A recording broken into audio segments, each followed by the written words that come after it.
तो फिल्म की शुरुआत होती है योतजा नाम के एक प्लेनेट से, जहाँ पर रहने वाला हर एलियन योतजा ही कहलाता है। और इनमें सिर्फ एक ही एबिलिटी देखी जाती है कि कौन कितना ताकतवर है और कितना अच्छा लड़ सकता है। जिस योतजा के अंदर लड़ने की स्किल्स और पावर्स ज्यादा होती हैं, उसी को रिस्पेक्ट दी जाती है, जबकि कमजोर योतजाओं को तो यहाँ रहना भी अलाउ नहीं। जैसे ही पता चलता है कि कोई योतजा कमजोर है, उसे फौरन ही मार दिया जाता है। और हम ऐसे ही एक योतजा डेक से भी मिलते हैं, जो जैसे ही अपने पहाड़ों के बने घर के अंदर आता है, उससे उसका भाई अपनी तलवार से लड़ने लग जाता है, क्योंकि वो डेक से बहुत ज्यादा प्यार करता है और नहीं चाहता कि कोई भी डेक को मार दे। इसीलिए वो डेक को ताकतवर बनाना चाहता है, इसीलिए लड़ने की प्रैक्टिस करवा रहा है। काफी देर तक इन दोनों के दरमियान में फाइट होती रहती है, पर डेक एक भी फाइट नहीं जीत पाता। उसका भाई उसे ज्यादा प्रैक्टिस करने को कहता है, तो डेक कहता है मुझे नहीं लगता कि मुझे इसकी जरूरत है, मैं अच्छा खासा ताकतवर हूँ, पर डैड और आप लोगों को नजर नहीं आता और मैं अपने आप को साबित करके रहूंगा। इस पूरे यूनिवर्स में जो सबसे ताकतवर चीज है, मैं जरूर उसका शिकार करके लाऊंगा और अपने डैड का नाम पूरे प्लैनेट पर रोशन करूंगा। उसका भाई बताता है कि पूरे यूनिवर्स में कालिसिक नाम का ही एक मॉन्स्टर सबसे ज्यादा ताकतवर है, उसे मारना और पकड़ना बिल्कुल पॉसिबल नहीं है, क्या तुम उसे ले आओगे? डेक फौरन ही ये चैलेंज एक्सेप्ट कर देता है, जबकि उसका भाई उससे कहता भी है कि ये काम हमारे डैड भी नहीं कर पाए थे। इनकी इन्हीं बातों के दौरान यहाँ पर डेक के डैड भी आ जाते हैं, जिनका गुस्सा डेक को देखते ही सातवें आसमान पर पहुंच जाता है और वो अपने बेटे से कहते हैं कि फौरन इसे मार दो, ये मेरे नाम के साथ सिर्फ एक धब्बा है। डेक उन्हें समझाने की कोशिश करता है, डैड ऐसा नहीं है, एक दिन मैं आपके लिए एक बहुत बड़ा शिकार करके लाऊंगा और आपका नाम रोशन कर दूंगा। डेक के डैड तंजिया नजरों से उसे देखते हैं और कहते हैं तुम। उनका गुस्सा और भी ज्यादा बढ़ जाता है डेक की ऐसी बातों से, और वो अपनी लेजर वाली रस्सियों से डेक को बांध देते हैं और दोबारा डेक के भाई से कहते हैं कि डेक को मार दो। डेक के भाई के पास भी कोई दूसरा चारा नहीं था। अपनी डैड की बात मानते हुए वो अपनी लेजर वाली तलवार उठाता है, पर डेक को मारने के बजाय वो डेक की रस्सियां तोड़ देता है।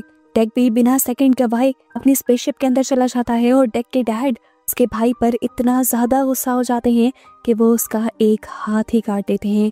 दूसरे हाथ से डेक के भाई ने दोबारा डेक की मदद करने की कोशिश की थी। स्पेसशिप का जो रिमोट उनके हाथ में था, उसने अपने रिमोट से डेक की स्पेसशिप को जीना प्लैनेट के लिए लॉन्च कर दिया था, जहाँ पर डेक को काले से एक मॉन्स्टर मिलना था। यानी कहीं ना कहीं उसे भी अपने भाई पर यकीन था। डेक जानता था कि अब उसके भाई के साथ डैड बहुत बुरा करेंगे, लेकिन इतना बुरा उसने एक्सपेक्ट नहीं किया था। डेक के डैड डेक के गुस्से में उसके भाई को मार देते हैं और डेक टूट जाता है। सीन कट होकर अगले सीन में हमें दिखाया जाता है कि डेक जीना प्लैनेट पर पहुंच गया था। प्लैनेट के अंदर आते ही प्रेशर इतना ज्यादा बढ़ जाता है कि उसकी स्पेसशिप के सारे शीशे टूट जाते हैं और अपने आप को बचाने के लिए डेक एक कैप्सूल में बैठ जाता है और उसकी क्रैश लैंडिंग होती है जीना के जंगलों में। अब डेक क्योंकि योतजा था, उसे लगता था कि इसीलिए वो बहुत ज्यादा ताकतवर है। उनके पास हमेशा से लड़ने के लिए तरह तरह के हथियार भी होते थे, जिसको डेक ने अपने पूरे कपड़ों में छुपाया हुआ था। पर उसने एक्सपेक्ट नहीं किया था कि जीना प्लैनेट उसकी सोचों से भी कहीं ज्यादा खतरनाक है और यहाँ के पौधे भी मॉन्स्टर हैं। जंगल में निकलते ही पौधे उसके ऊपर हमला कर देते हैं और उसके सूट में से सभी वेपन्स निकाल लेते हैं, जिसके बाद इन पौधों की बड़ी बड़ी सी बेलें डेक के ऊपर हमला कर देती हैं। डेक अपने हाथ की लेजर वाली तलवार से इन बेलों को बहुत मुश्किल से काटता है और ऐसे आगे बढ़ता रहता है। रास्ते में बहुत से पौधे उसके ऊपर हमला करते हैं, कोई उसका पाँव जकड़ता है तो कोई उसे पूरा पकड़ने की कोशिश करता है, पर सारी ही बेलों को काटने के बाद डेक फाइनली इस जंगल से बाहर निकल ही आता है। इस टाइम तक डेक बहुत ज्यादा जख्मी हो गया था। पहले उसने बैठकर अपनी मरहम पट्टी की और फिर उसने आगे बढ़ने का फैसला किया। अभी तो उसे ये भी नहीं पता था कि काले सिख को पकड़ने के लिए उसे जाना किस तरफ है। आगे बढ़ने पर उसका सामना बहुत सारे ऐसे फूलों से भी होता है, जो उसके करीब जाते ही उसे नुकसान पहुंचाने के लिए अपना मुंह भी खोल लेते हैं। डेक समझ गया था कि इस प्लैनेट पर हर कदम सोच समझ के रखना होगा। तभी उसे कुछ कदम दूरी पर दरख्तों में लटकी हुई एक लड़की नजर आती है, जिसका नाम थिया था। थिया डेक को अपने पास बुलाती है और कहती है, यहाँ के तो नहीं लगते तुम, यहाँ पर क्या करने आए हो? डेक थिया को बता देता है कि मैं योतजा प्लैनेट से आया हूँ और एक योतजा हूँ और यहाँ पे कालिसिक मॉन्स्टर का शिकार करने आया हूँ, ताकि अपने योतजा प्लैनेट पर ये साबित कर पाऊँ कि मैं सबसे ज्यादा ताकतवर हूँ। थिया कहती है, मुझे लगता है कि तुम अभी तक इस बात को नहीं जानते कि ये प्लैनेट कितना ज्यादा खतरनाक है और इस टाइम जिस जंगल के अंदर तुम खड़े हो वो इस प्लैनेट की खतरनाक तरीन जगह है। मुझे नहीं लगता कि तुम आगे बढ़ पाओगे या सरवाइव कर पाओगे। अगर तुम चाहो तो मैं तुम्हारी मदद कर सकती हूँ, क्योंकि मैं इस जगह को बहुत अच्छे से जानती हूँ। पर डेक कहता है नहीं, मुझे इसकी जरूरत ही नहीं। वो कहती है सोच लो, कालिस्क तक पहुँचने का रास्ता भी जानती हूँ मैं। ये सुनने के बाद डेक मान जाता है और उस लड़की को वहाँ से उठा लेता है और तब पता चलता है कि वो लड़की कोई इंसान नहीं थी, बल्कि वो एक सिंथेटिक थी, यानी इंसान और मशीन का एक कॉम्बो थी। डेक उसे अपने पीछे लटका लेता है और अपना सफर शुरू कर देता है। थिया अभी डेक को अपनी स्टोरी बता ही रही थी कि वो पिछले 2 साल से ही यहाँ पर अटकी हुई है कि तभी अचानक से एक उड़ता हुआ ड्रैगन आकर डेक के ऊपर हमला कर देता है और उसके हमले से डेक बेहोश हो जाता है। थिया अपने हाथों का इस्तेमाल करते हुए उस ड्रैगन को मारकर यहाँ से भगाती है और फिर डेक को होश में लेकर आती है और कहती है अब मानते हो ना कि तुम मेरे बगैर आगे नहीं चल सकते। डेक ने थिया को अब अपने पीछे लटका लिया था। चलते हुए अब इन्हें एक नदी को पार करना था जिसके अंदर खूनखार मछलियां थी।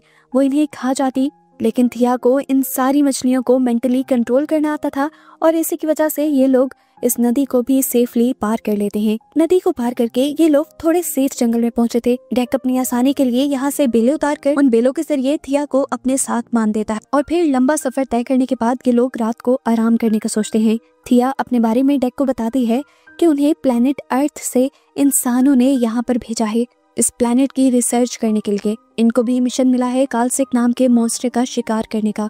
वो बताती है कि इंसान बहुत ज्यादा कमजोर होते हैं, उनका यहाँ पर सरवाइव करना मुमकिन नहीं था, तो इंसानों ने हम जैसे सिंथेटिक बनाए, यानी इंसानों और मशीन के जरिए जैसे क्रिएचर को बनाया।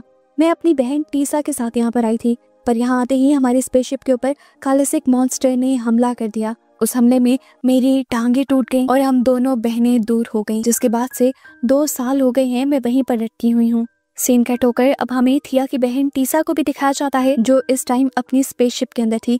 उसने काफी हद तक अपनी स्पेसशिप को रिपेयर कर लिया था और स्पेसशिप के ही एक चैम्बर में इस टाइम वो बैठी हुई थी, जहां बहुत सारे रोबोटिक हैंड्स अब टीसा को रिपेयर कर रहे थे। और यहाँ पर हमें ये भी पता चलता है कि टीसा भी फौरन से थिया को ढूंढना चाहती थी, वो उसके लिए काफी परेशान थी। खैर यहाँ पर सुबह भी हो जाती है और दोबारा हम डेक और थिया को देखते हैं, जो अब कालसिक के ठिकाने की तरफ बढ़ रहे थे, लेकिन रास्ते में उन्हें खेतों से होकर गुजरना था जहाँ के पौधे बहुत ज्यादा नोकीले थे और इन्हीं खेतों के अंदर बहुत बड़े बड़े से मॉन्स्टर भी थे। थिया डेक को बताती है कि इन मॉन्स्टर से बचना होगा क्योंकि ये काले सिक के गार्ड्स हैं और वक्त पड़ने पर काले सिक इन्हें अपना शिकार भी बना लेता है। अभी ये लोग ये बातें कर ही रहे थे कि यहाँ पर एक छोटा सा क्रिएचर आ गया, बंदर की तरह उछल कूद करते हुए। वो डेक से कहता है अगर तुम चाहो तो मैं ये जगह पार करवाने में तुम्हारी मदद कर सकता हूँ, पर डेक को अब और किसी की मदद नहीं चाहिए थी। ये लोग बात कर ही रहे थे कि एकदम से वो बड़ा सा कालसिक का गार्ड इनके ऊपर हमला करने के लिए आ गया। इससे पहले कि वो इन तीनों को निकलता, वक्त रहते ही डेक अपनी लेजर वाली तलवार से उस मॉन्स्टर के दरमियान से 2 टुकड़े कर देता है। इससे पहले कि ये लोग भागते यहाँ से, एक दूसरा बड़े बड़े टेंटिकल्स वाला मॉन्स्टर इन दोनों को ही अपने टेंटिकल्स में पकड़कर उठा लेता है। इससे पहले कि ये क्रिएचर उन्हें खा जाता, पहले वाला वो बेबी क्रिएचर उस क्रिएचर के टेंटिकल को काटते हुए इन दोनों की जान उससे छुड़वा लेता है और गुस्से में ये क्रिएचर अब उस बेबी क्रिएचर को ही पकड़ लेता है। और इससे पहले कि वो उसे खा जाता, डेक दोबारा बहादुरी दिखाता है और एक बड़ी सी जंप करते हुए एक दरख्त को तोड़ देता है जिस पर उस क्रिएचर ने अपना टेंटिकल फंसाया हुआ था। दरख्त उस क्रिएचर के ऊपर गिरता है और दूसरी तरफ से डेक भी जंप करते हुए आता है और इस क्रिएचर की आंख में हमला करते हुए उसे मार डालता है। और ऐसे फाइनली तीनों की जान बच जाती है और अब यहाँ से ये तीनों एक साथ चलने का फैसला भी कर लेते हैं। दूसरी तरफ हमें टीसा को दिखाया जाता है, जो अब अपनी बहन थिया को ढूंढने के लिए जंगलों में निकली थी और वहां पहुंच गई थी जहां पर डेक की क्रैश लैंडिंग हुई थी। स्पेसशिप से वो स्पेसशिप के बारे में सारी इन्फॉर्मेशन पता चला लेते हैं कि ये स्पेसशिप योत्जा प्लेनेट से आई है और यहाँ पर एक योत्जा भी है। कड़ी से कड़ी मिलाने पर उसे भी समझ आ जाता है कि उसकी बहन भी उस योत्जा के साथ ही है। सिनकट होकर दूसरी तरफ हम दोबारा इन तीनों को देखते हैं जो रात गुजारने के लिए अब आग जला चुके थे। डेक और उस बेबी क्रिएचर को तो कुछ खाना था, इसीलिए वो दोनों अपने अपने लिए शिकार कर लेते हैं, पर थिया बताती है कि मैं एक सिंथेटिक हूँ, इसीलिए मुझे भूख नहीं लगती। इसके बाद थिया डेक से डेक के बारे में पूछती है तो डेक बताता है कि मेरे डैड मुझे मारने वाले थे और मैं अपने आप को साबित करना चाहता था, जिसमें मेरे भाई ने मेरा साथ दिया। उसने मुझे स्पेसशिप में बिठाकर रीना प्लेनेट के लिए लॉन्च तो कर दिया, लेकिन पीछे से मैंने देखा कि मेरे डैड ने मेरे भाई को ही मार दिया था। और अब मैं हर हाल में अपने भाई का बदला लेने के लिए उस मॉन्स्टर को पकड़ना चाहता हूँ और अपने डैड को ये साबित करना चाहता हूँ कि मैं और मेरे भाई गलत नहीं थे। दोबारा हम टीसा को देखते हैं, जो अभी भी डेक की स्पेसशिप के अंदर थी। वो यहाँ पे डेक के वेपन्स देखती है और उसे सबसे अच्छा वेपन वो लगता है जो किसी भी चीज को बर्फ में बदल सकता था।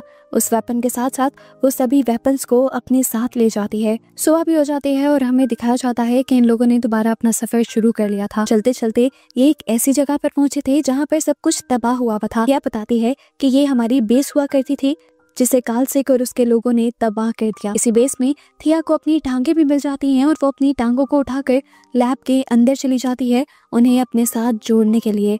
और यहाँ पर वो डेक से माफी मांगती है और कहती है, मैं बस अपनी टांगों तक पहुंचना चाहती थी, इसीलिए मैंने तुम्हारा इस्तेमाल किया। मुझे तो खुद कालसेक का नहीं पता और ना ही मैं तुम्हारी उस तक पहुंचने में मदद कर सकती हूँ। ये सुनकर डेक गुस्से से पागल हो जाता है कि कैसे थिया उसे धोखा दे सकती थी। उसके जवाब में थिया उल्टा उसे कहती है, कालसेक वैसे भी बहुत खतरनाक है और तुम्हारे सारे हुनर मैं देख चुकी हूँ। तुम मुझसे नहीं लड़ पाओगे, मेरी बात मानो तो अपने प्लेनेट पर वापस चले जाओ। उसकी बातें सुनकर डेक उसे कहता है, देख लेना, तुम्हारे धोखे का अंजाम मैं तुम्हें जरूर दिखाऊंगा। ये कहकर वो बाहर गया ही था कि उसके सामने बहुत बड़ी सी क्रिएचर आ गई। असल में यही वो क्रिएचर कालसेक थी जिसके पीछे वो यहाँ आए थे। उसका मुंह इतना भयानक था कि जैसे ही उसने मुंह खोला तो डेक की आधी बॉडी के बराबर था। वो डेक के ऊपर हमला करता है। इससे पहले ही डेक अपनी लेजर वाली तलवार से उसके ऊपर हमला कर देता है और उसके नीचे से गुजरते हुए उसे चीर देता है। पर इस सब का कोई असर, कोई फायदा नहीं था। कालसेक के अंदर अपने आप को हील करने की पावर थी। डेक ने जितने भी हमले किए थे, 1 सेकंड से पहले उन सारे हमलों से कालसेक अपने आप को हील कर चुका था।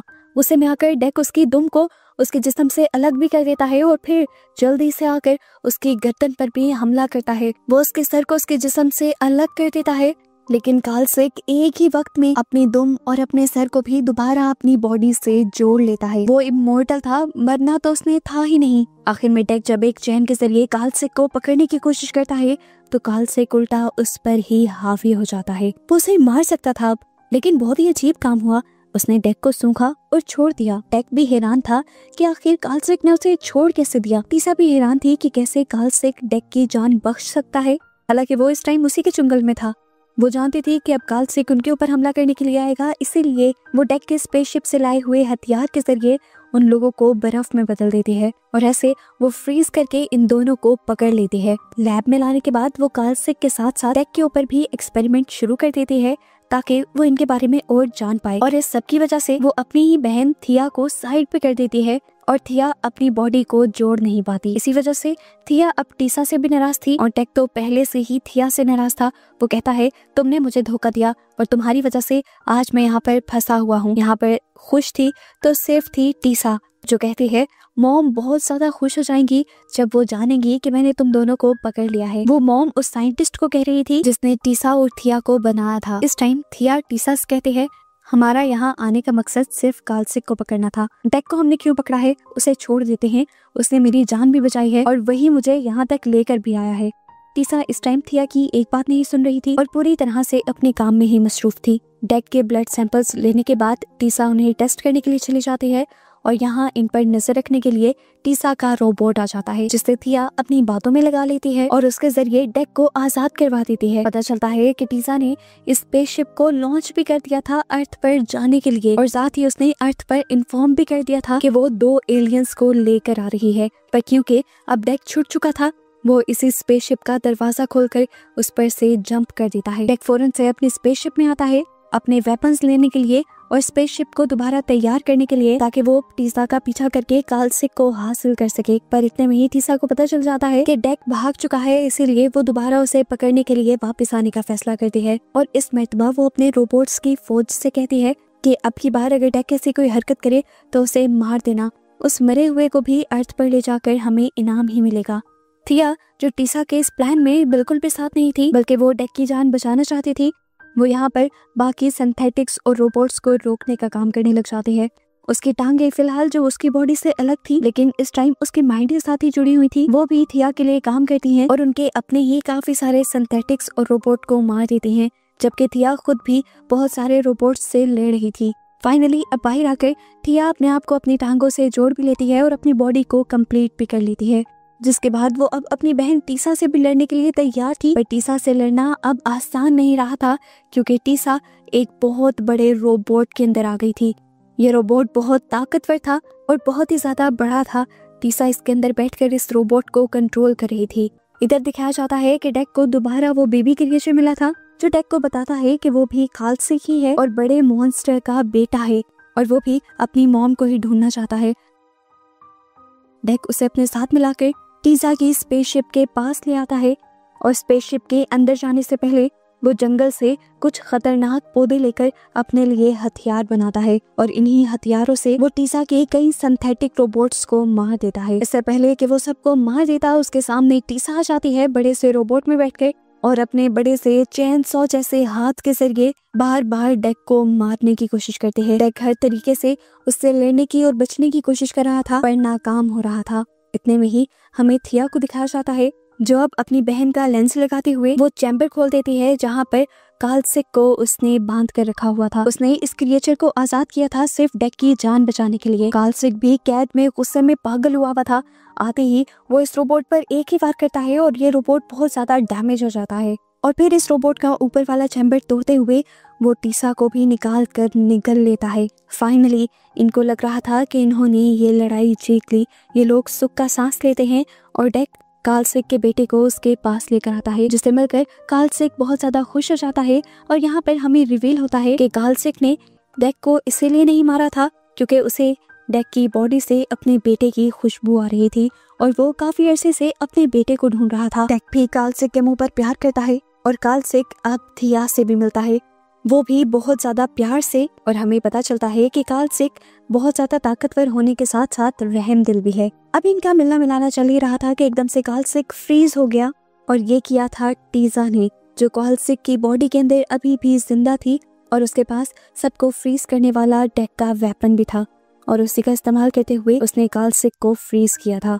जिसके बाद टीसा बर्फ के इस मॉन्स्टर को तोड़ते हुए इसमें से बाहर निकल आती है और आते ही डेक पर हमला करती है, पर तभी पीछे से उसी की बहन थिया उसके ऊपर हमला करते हुए उसे कमजोर कर देती है और फिर अगला हमला उसके ऊपर डेक करता है और उसकी गर्दन को ही उसके जिस्म से अलग करते हुए फाइनली उसे मार देता है। डेक का अब यहाँ पर कोई काम नहीं रहा था क्योंकि कालसिक तो मर ही गया था, इसीलिए वो थिया और छोटे मॉन्स्टर को लेकर अपने प्लैनेट योतजा के लिए निकल जाता है और जैसे ही अपने डैड के सामने जाता है तो उसके डैड आज भी उसे देखकर गुस्सा होते हैं और कहते हैं चले जाओ यहाँ से, आखिर आते ही क्यों हो तुम यहाँ पर। ये सुनकर डेक कहता है आज तो मैं आपका सर ऊंचा करने के लिए आया हूँ, देखें तो सही मैं किसको लेकर आया हूँ। मैंने 2 एलियंस का शिकार किया है, अब तो आपको मुझे कबीले में शामिल करना ही होगा। डेक के डैड को उसकी किसी भी बात पर यकीन नहीं था, इसीलिए वो अपने 2 योद्धा को डेक को मारने के लिए भेज देते हैं।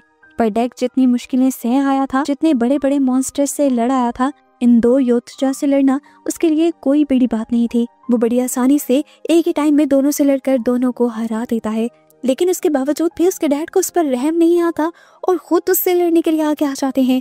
डेक के अंदर गुस्से और नफरत की आग भर जाती है और वो अब अपने डैड से भी लड़कर उन्हें भी हरा कर मार देता है। इससे पहले डैड उनके कबीले के सरदार हुआ करते थे, पर क्योंकि डेक ने उनको भी मार दिया था और डेक का भाई पहले ही मर चुका था, इसीलिए सरदार अब डेक बन गया था और डेक की सारे इज्जत भी इसीलिए करने लगे थे क्योंकि वो 2 एलियंस को लेकर आया था। इतनी देर में हमें दिखाया जाता है कि एक और एलियन शिप तेजी से इनके प्लैनेट की तरफ बढ़ रही थी। सभी देखकर कंफ्यूज होते हैं कि इसमें कौन आ रहा है, तो डेक सबसे कहता है इसमें मेरी माँ आ रही है। डेक अपनी माँ कालसिक को कह रहा था या किसी और को कह रहा था। इसी मिस्ट्री के साथ ये एलियन मूवी यहाँ पर खत्म हो जाती है।